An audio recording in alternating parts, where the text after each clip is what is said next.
একেবারে বিদেশি, হ্যাঁ সব জিনিস বাংলাদেশে। কিরকম ভাই? একদম বাইরের যে কমলার যে স্বাদ, আমি ওইরকম স্বাদই পাচ্ছি আলহামদুলিল্লাহ। আচ্ছা।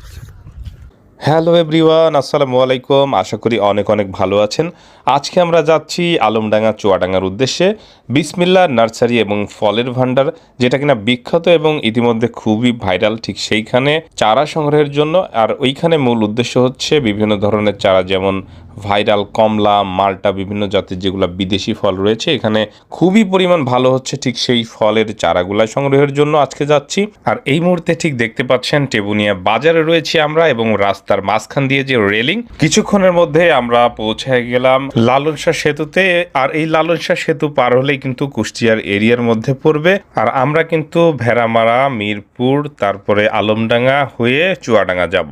আর হ্যাঁ, কথা বলতে বলতে আমরা কিন্তু আলমডাঙ্গার রাস্তায় পৌঁছে গেলাম। আর সময়টা কিন্তু প্রায় 1.5 ঘন্টা অতিক্রম করে 2 ঘন্টার কাছাকাছি। আলমডাঙ্গার এই রাস্তাটা আমার কাছে কিন্তু চমৎকার লেগেছে। রাস্তার দুই ধারের গাছগুলা বেশ সুন্দর ছিল, তবে এইখানে নাকি সন্ধ্যার পরে এই গাছগুলা কেটে রাস্তার উপরে ফেলে ডাকাতি হয়, এই ধরনের রেকর্ড রয়েছে। তো সাবধানে অবশ্যই চলাচল করতে হবে। আর হ্যাঁ, আপনাদের আর একটা বিষয় জানানো হয়নি, মূলত মনিরুল ভাইয়ের সাথেই যাচ্ছি আমি তার বাগানের জন্য গাছ সেখান থেকে সংগ্রহ করতে। আর এই যে দেখতে পাচ্ছেন বিসমিল্লাহ নার্সারি অ্যান্ড ফলের বাগান, যেখানে ইত্যাদি হানিফ সংকেত থেকে শুরু করে বড় বড় ইউটিউবার এবং অনেক মানুষই এসেছিল। আর আপনারা ইতিমধ্যে দেখতেই পাচ্ছেন কি পরিমাণ মালটা এখানে এসেছে, প্রচুর পরিমাণে মালটা এবং কমলা। এই মুহূর্তে এটা দেখতে পাচ্ছেন, এটা হচ্ছে চায়নার একটা কমলার জাত। তো আমরা বেশ কিছু চারা সংগ্রহের জন্য এখানে এসেছি। আর এই কমলা এত পরিমাণে ধরেছে, যেটাতে আসলে পাতা চেয়ে কমলাই বেশি মনে হয়। আর এগুলো দেখতে পাচ্ছেন, এগুলো হচ্ছে কাঁঠাল। এটা হচ্ছে ভিয়েতনামি 12 মাসি কাঁঠাল। সেই সাথে এখানে পেয়ে যাবেন আরও লাল কাঁঠাল, এবং যেটাতে কোনো আঠা নাই। দেখতেই পাচ্ছেন শীতের দিনেও কি পরিমাণ কাঁঠাল ধরেছে।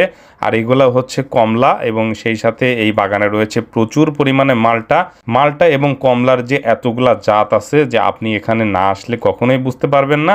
আরেকটা বিষয় আপনাদের জানিয়ে রাখি, এটার অনার হচ্ছে সজল ভাই, এবং ওনার নার্সারি কিন্তু বেশ 7-8 জায়গায় সম্ভবত রয়েছে, এবং প্রত্যেকটা জায়গায় প্রচুর জমি জমা নিয়ে এই নার্সারিটা তিনি তৈরি করেছেন। আর দেখতেই পাচ্ছেন তিনি আমাদের নিজ হাতে মালটা কেটে খাওয়াচ্ছেন।